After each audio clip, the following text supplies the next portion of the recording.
Dear students of CBSE class 10th English Poetry First Flight students, our topic today is the ball poem that is written by John Berryman.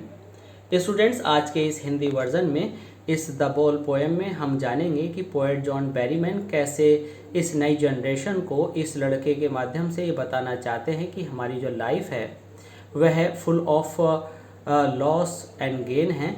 तो जब हमारी life में इस तरह के कुछ moments आते हैं कि हमसे कुछ खो जाए तो हम उसे कैसे ओवरकम करें और किस तरह से वह फ्रॉम चाइल्डहुड एक बच्चे को यह ट्रेनिंग देने की सोचते हैं। ट्रेनिंग देने से मतलब है यहाँ पर वह उस बच्चे को ये फीलिंग एक्सपीरियंस करने देते हैं कि वे दुख क्या हैं और कैसे उनको ओवरकम किया जा सकता है, कैसे उसको जीता जा सकता है। स्टूडेंट्स, इस पोएम में एक बच्चा है जिसकी बॉल आगे बढ़ती है खेलते समय और वह जाकर पानी में हार्बर में जाकर गिर जाती है। हालांकि पोएट उस जगह पर खड़े हुए हैं और वह इस बच्चे की मदद कर सकते हैं, लेकिन उन्होंने इस बच्चे की मदद नहीं की क्योंकि वह चाहते थे कि इस बॉल के खोने से वह अपनी रेस्पॉन्सिबिलिटी को सीखे।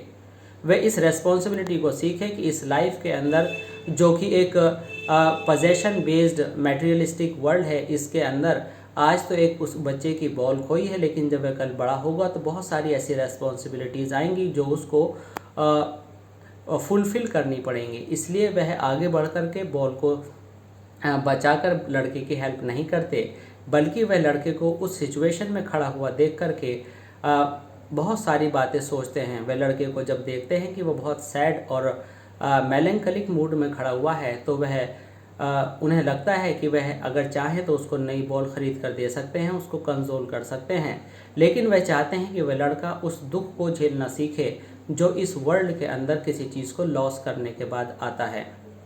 स्टूडेंट्स, यहाँ पर अब आगे सीखेंगे कि इस बॉल पोएम में लाइन बाय लाइन क्या एक्सप्लेनेशन है। Student, this is M Rahman and you are attending oracy classes of English language.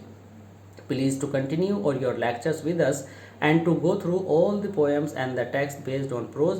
Please don't forget to subscribe our channel Odyssey Classes of English Language. And if you like our lectures, please like, comment and share. Now students, let's begin the ball poem. Students, in this poem, as you know, the boy has lost his ball and now the poet is observing all this and sees what is the boy now. अब ये लड़का क्या करेगा, अब इस लड़के का क्या होगा, अब ये लड़का अगला स्टेप क्या लेगा। Who has lost his ball, जिसने यह गेंद खो दी है। स्टूडेंट्स, बॉल लड़के की खोई है, लेकिन ये सारे विचार पोएट के माइंड में आ रहे हैं और वे सोच रहे हैं कि इस लड़के की बॉल खोने से जो इसकी सैडनेस है उसमें वह अब क्या स्टेप लेगा, कैसे उसको फेस करेगा, वो देखना चाहते हैं।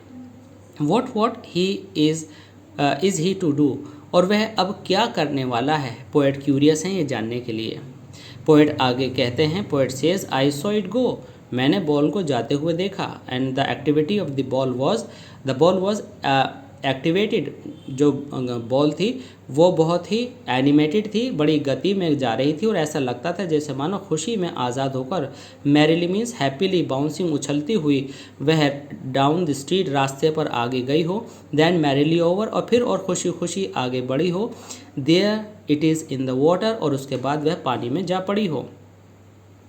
स्टूडेंट्स, इस तरह से पोएट ने जो गेंद की एक्टिविटी को यहाँ पर हमारी आंखों के सामने डिस्क्राइब किया तो लगता था कि गेंद बिल्कुल बेकाबू होकर के आगे रन करती चली गई और पानी में जा पड़ी। अब यहाँ पर पोएट कहते हैं, no use to say, it means it is useless to say O there are other balls, कि हम जाकर बॉय से कहते हैं बेटा परेशान मत हो और बहुत सारी बॉल्स हैं। नो यूज़ टू से, पोएट कहते हैं हमें यह नहीं कहना, और ये कहना इस लड़के के लिए बेकार होगा। क्यों बेकार होगा, ये एक शॉर्ट क्वेश्चन भी हो सकता है।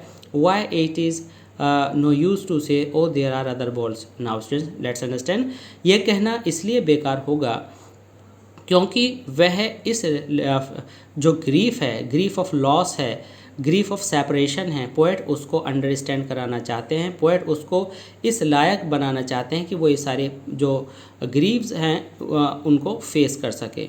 An ultimate shaking grief fixes the boy, और फाइनली जो ये दुख बॉय के ऊपर आता है, यह बॉय को ट्रांसफिक्स्ड कर देता है, मीन्स उसको बिल्कुल शॉक्ड कर देता है। यह बात कैसे पता चलती है? As he stands rigid, as he stands rigid, क्योंकि वह बिल्कुल रिजिड खड़ा हुआ है। He is fixed, he is just like a strong stuff, एक किसी ठोस वस्तु की तरह वहाँ पर खड़ा हुआ है और बिल्कुल शॉक्ड है, और वह वहीं पर कपकपा रहा है, स्टेयरिंग, घूर रहा है डाउन, आगे तक बॉल को, जो बॉल पानी पर जा रही है। All his young days into the harbour, और वह अपने बचपन के दिनों में इसी हार्बर पर, वेयर हिज बॉल वेंट, जहाँ पर उसकी गेंद चली गई, वह खेला है। स्टूडेंट्स, इस गेंद के साथ बच्चे की बहुत सारी यादें जुड़ी हुई हैं और इस हार्बर पर वह इस बॉल के साथ खेला करता था।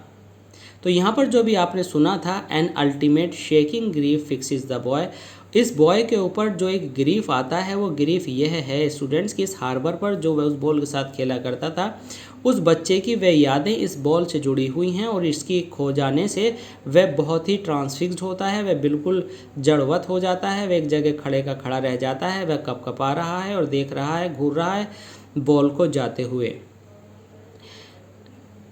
और यहाँ पर जो पोएट ने कहा था कि ये कहना बेकार होगा कि हम तुम्हें दूसरी बॉल ला देंगे, क्योंकि स्टूडेंट्स ऐसा होता है कि बचपन में जब हम किसी चीज़ से खेलते हैं तो हमारी इमोशंस उन्हीं टॉयज़ के साथ, उन्हीं आर्टिकल्स के साथ इतनी जुड़ जाती है कि हमारे लिए दूसरी मायने नहीं रखती और हम कहते हैं नहीं, वही लूँगा, उसी से मैं खेलूँगा।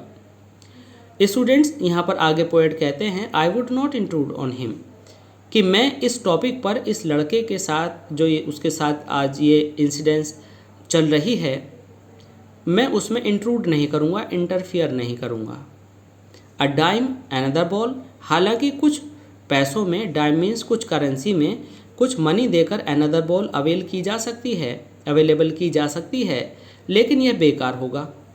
अभी स्टूडेंट यहाँ पर आया था नो यूज टू से, अब आया है बेकार होगा। तो ये क्यों बेकार होगा? नई बॉल इस बच्चे को खरीद कर देना क्यों बेकार होगा स्टूडेंट्स? क्योंकि पोएट चाहते हैं कि वह कुछ सीखे, पोएट चाहते हैं कि वह उसे कंसोल करना नहीं चाहते, वह नहीं चाहते कि उसको दूसरों के ऊपर जीने दिया जाए, वह नहीं चाहते कि उसको वह बॉल ला करके दें और वो फिर ये जो टीचिंग्स ऑफ लाइफ हैं, जो लॉस का जो पेन है वो बियर करना ना सीखे। वो चाहते हैं कि वो इस लॉस के पेन को बियर करना सीखे। इसलिए वो कहते हैं कि कुछ पैसों से दूसरी बॉल खरीद देना यह अच्छी बात साबित नहीं होगी, ये यूजलेस होगी। Now he senses first responsibility, आज इस लड़के से बॉल खोई है तो वह आज senses means will understand first responsibility, आज वह अपनी फर्स्ट रेस्पॉन्सिबिलिटी को अंडरस्टैंड करेगा। इसलिए वह चाहते हैं कि वह लड़का खुद अपना डिसीज़न ले, इस जो पेनफुल इंसिडेंस है, जो पेनफुल उसके साथ हैपनिंग हुई है, उसको वो फेस करे, इसलिए वो उसके अंदर कोई इंटरफेयर करना नहीं चाहते। इन अ वर्ल्ड ऑफ पोजेशंस, ये जो स्टूडेंट्स जो वर्ल्ड है, ये मैटेरियलिस्टिक वर्ल्ड है, इसमें कहीं ना कहीं कोई ना कोई किसी न किसी वस्तु को चाहता है, पसंद करता है, अचीव करना चाहता है, पजेस करना चाहता है। ऐसा ही कुछ है उस लड़के के साथ और वह उस बॉल के साथ बहुत ज़्यादा जुड़ा हुआ है।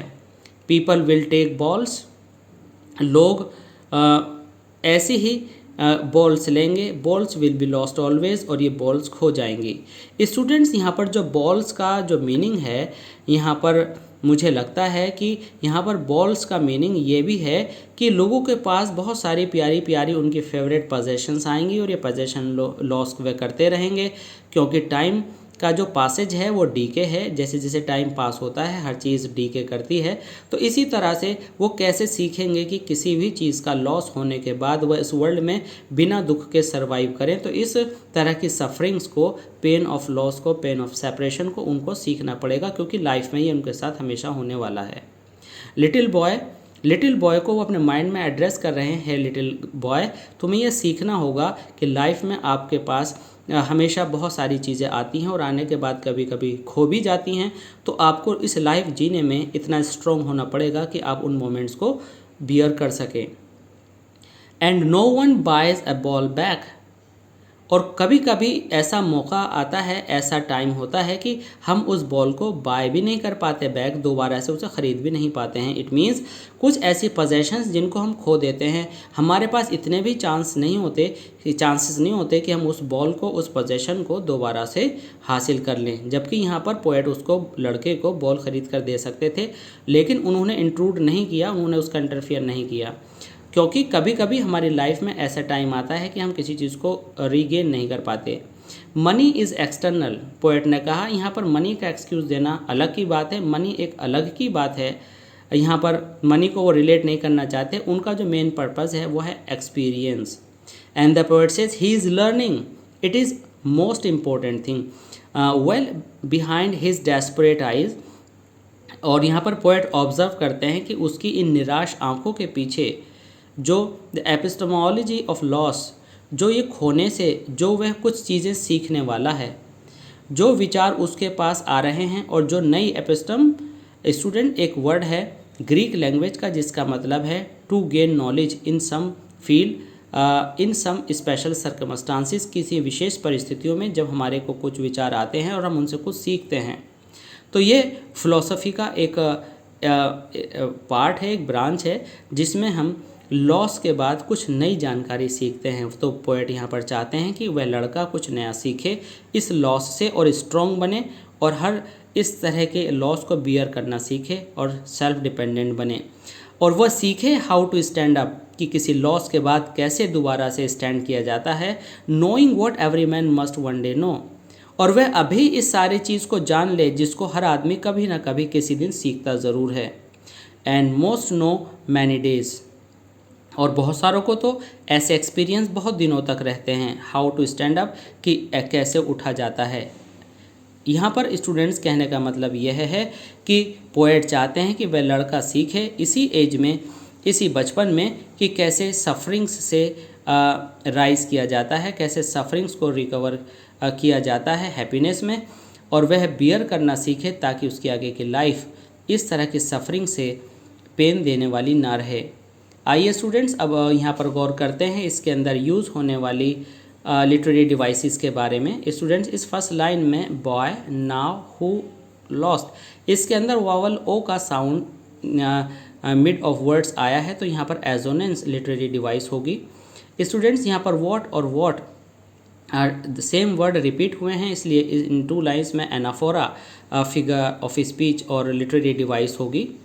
स्टूडेंट्स इससे अलग आप यहाँ पर देखेंगे कि बॉय और बॉल, यहाँ पर एलिट्रेशन फिगर ऑफ स्पीच है। मैरिली बाउंसिंग, स्टूडेंट्स यहाँ जो बॉल है वो एक नॉन लिविंग थिंग है, और जैसे वो बाउंस करती हुई जा रही है और मैरिली जा रही है, तो यहाँ पर जो है इमेजरी है, और एक इमेज हमारे सामने आंखों के क्रिएट होती है कि कैसे बॉल उछलती हुई आगे जा रही है। तो इस लाइन के अंदर आपकी लिटरेरी डिवाइस इमेजरी है। स्टूडेंट्स मैरिली को यहाँ पर रिपीट किया गया है, यहाँ पर फिर एनाफोरा है। यहाँ पर स्टूडेंट्स हम देखते हैं a dime another ball is worthless. इस लाइन के अंदर कॉमा लगा कर के स्टूडेंट्स क्या किया गया है, जो कंजंक्शंस हैं उनको अवॉइड किया गया है। तो स्टूडेंट्स इस तरह से किसी लाइन में जब हम कंजंक्शंस को अवॉइड करते हैं, ये ओमिशन ऑफ कंजंक्शन होता है, तो वहाँ पर हमारी एक लिटरेरी डिवाइस होती है असिंडिटन। तो स्टूडेंट्स यहाँ पर एसिंडिटन है, ASYNDETON, क्योंकि यहाँ पर कंजंक्शंस यूज़ नहीं किए गए हैं। स्टूडेंट्स यहाँ पर हम देखते हैं कि बॉल्स बॉल्स जो एक वर्ड 2 बार रिपीट हुआ है, तो यहाँ पर रेपिटिशन फिगर ऑफ स्पीच है, और इस लाइन में एक कॉन्सोनेंट का जो साउंड है, कॉन्सोनेंट बी का साउंड बायस, बॉल, बैक कॉन्सिक्यूटिव रूप में आया है, एक के बाद एक वर्ड्स में एक ही लाइन में आया है, तो यहाँ पर अलिट्रेशन फिगर ऑफ स्पीच है। इसके साथ साथ स्टूडेंट यहाँ पर जो देखते हैं हम राइम स्कीम इस पोएम की, तो कोई भी फिक्स राइम स्कीम नहीं है, तो इसलिए ये ब्लैंक वर्स है। स्टूडेंट्स तो ये सारी चीज़ें आपने जानी, तो हम समझते हैं कि आपने इस पोएम को अच्छी तरह से समझ लिया होगा। स्टूडेंट्स अगर ये पोएम आपको अच्छे से समझ में आई है तो प्लीज़ हमारे इस लेक्चर को लाइक करना ना भूलें, और प्लीज़ शेयर ज़रूर करें और सब्सक्राइब करें हमारे चैनल और ऐसी क्लासेस ऑफ इंग्लिश लैंग्वेज को। थैंक्स।